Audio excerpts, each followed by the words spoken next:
Bienvenue sur Africa 24 dans cette nouvelle édition du 12-15 au sommaire de l'actualité. Au Nigeria, la baisse des cours du pétrole inquiète. À l'approche des élections de 2015, nous verrons que cette chute a également des répercussions politiques sur le pays.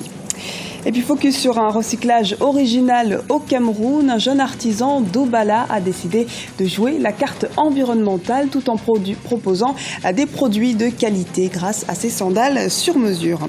Sport enfin d'édition alors que la CAF s'attelle à la recherche d'un pays hôte pour accueillir la CAN 2015. Les équipes nationales s'affairent elles aux 2 dernières journées des éliminatoires. Le dernier virage de ces éliminatoires débutera dès les 14 et 15 novembre prochains. Mais avant de développer ces titres au Niger, les partis politiques membres de la majorité présidentielle, regroupés au sein de la mouvance pour la renaissance du Niger, le MRN, viennent de rendre publique une déclaration relative à la situation socio-politique et sécuritaire nigérienne. Dans cette déclaration, la MRN déplore le terrorisme et apporte son soutien au président de la République, au Premier ministre et au gouvernement, tout en les encourageant à persévérer dans la réalisation du programme de renaissance. Écoutons à ce propos le ministre des Affaires étrangères du Niger, Mohamed Bazoum. Le programme continue son cours normal et il a son actif de réalisations importantes dans tous les domaines.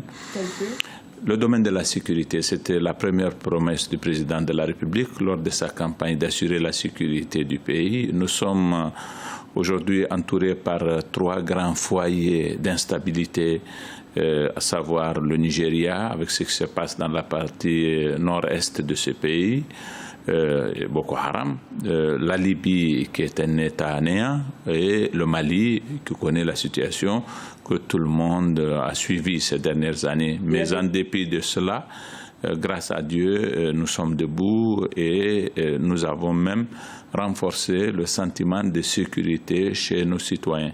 Le prix du pétrole a baissé de 25% en 4 mois dans le monde. Au Nigeria, pays producteur de pétrole, la forte baisse des cours fait planer le spectre d'une dévaluation de la monnaie locale, le Naira. S'ajoute à cela un tableau économique peu reluisant qui intervient au moment où le pays se prépare pour l'élection présidentielle de février 2015. Un sujet de la rédaction.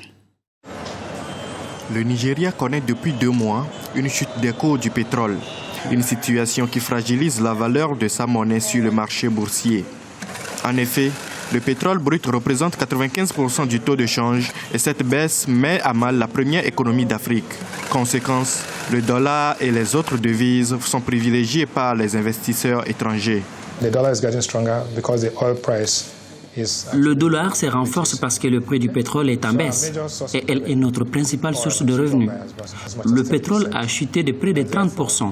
Et donc, bien évidemment, lorsque nous gagnons moins, nous avons moins d'argent. Et tout ce que nous avons à dépenser, ce sont les dollars que nous avons gagnés. Ces 2 derniers mois, les désinvestissements des traders étrangers se sont établis à 482,1 milliards de naira. Autant de retombées négatives qui n'améliorent pas non plus la santé des finances publiques. Si le gouvernement déclare que la situation n'est pas encore dramatique, des observateurs avisés font remarquer que les fonds alloués au projet ne sont plus accordés aussi facilement qu'avant la chute du prix du pétrole. On n'a pas cessé de le dire. Ngozi Okonjo-Iweala a déclaré que le prix du pétrole pourrait se ressaisir. Le dire est une chose, mais arriver à le faire en est une autre. Les problèmes financiers inhérents à la baisse des cours du pétrole au Nigeria interviennent souvent à l'approche des élections. En février 2015, le pays élira un nouveau président. Au cas où les cours du pétrole demeureraient volatiles, le gouvernement sera contraint de réduire ses dépenses. Une difficile équation qui relance la question soutenue par certains spécialistes sur la nécessité de diversifier l'économie nationale. L'artisanat comme vecteur de développement, c'est le credo qu'a choisi Fabien. Ce jeune est aujourd'hui un artisan installé à Obala, dans la Lekié, à 1 heure de route de Yaoundé, la capitale camerounaise. Sa spécialité, fabriquer des sandales avec des pneus de récupération pour une clientèle variée. Reportage de Narcisse Noumbé, notre correspondant au Cameroun. Fabriquer des sandales avec des pneus de récupération, tel est le quotidien de Fabien, jeune artisan installé dans la ville de Bala au Cameroun, à une 50aine de kilomètres de Yaoundé, la capitale. Il y a 2 ans, confronté à la dure réalité du chômage que connaît la jeunesse camerounaise, il décide de se rapprocher d'un cordonnier local pour apprendre ce métier. Aujourd'hui, il est autonome et il utilise en moyenne 3 pneus par jour qu'il rachète auprès des mécaniciens de la ville. Sa capacité de production journalière est d'environ une 20aine de paires. La seule préoccupation de Fabien est d'offrir à sa clientèle des produits solides et durables, d'où le choix du pneu comme matériau principal. C'est un truc durable. Pourquoi? Parce que le véhicule même qui roule avec ne parvient pas d'abord à user ce pneu. Ça ne parvient pas d'abord à user ce pneu. Un véhicule qui pèse des tonnes. Et combien de fois un être humain qui ne va même pas à 120 kilos. Donc, je me suis dit que bon, peut-être, ça peut faire quelque chose. Les sandales de Fabien font le bonheur des diverses couches de la population de Bâle à sa ville natale, surtout les plus jeunes. J'ai pas de problème avec la boue. Ma saison sèche, en saison pluvieuse, c'est sans problème. Je suis à l'aise. C'est pas lourd, ça fait pas mal aux pieds. La vie est très dure au pays pour s'offrir des babouches de luxe. Donc avec la fabrication des babouches, à partir des matériaux de récupération, c'est une idée très appréciable. Vu ce qu'il accomplit avec son petit matériel, en fait, c'est un exploit, c'est un artiste pour moi. Il n'y a vraiment pas de mots pour qualifier ce qu'il fait. Les prix des produits de Fabien varient entre 1500 et 2500 francs CFA en fonction de la pointure du client et de la disponibilité des pneus. Dans les prochaines années, ce jeune artisan aimerait être présent sur le marché national et international. Pour cela, il rêve de bénéficier d'un appui financier afin d'accroître sa capacité de production en créant une véritable usine. Focus sur le programme de la 5e journée des qualifications de la Coupe d'Afrique des Nations, la CAN 2015, prévue les 14 et 15 novembre prochains. Plusieurs matchs décisifs sont prévus, notamment pour le Nigeria ou encore l'Afrique du Sud, comme nous l'explique Marina Vanier. Alors que l'incertitude demeure sur le pays organisateur de la Coupe d'Afrique des Nations 2015, les sélections nationales restent concentrées sur les éliminatoires de cet événement footballistique.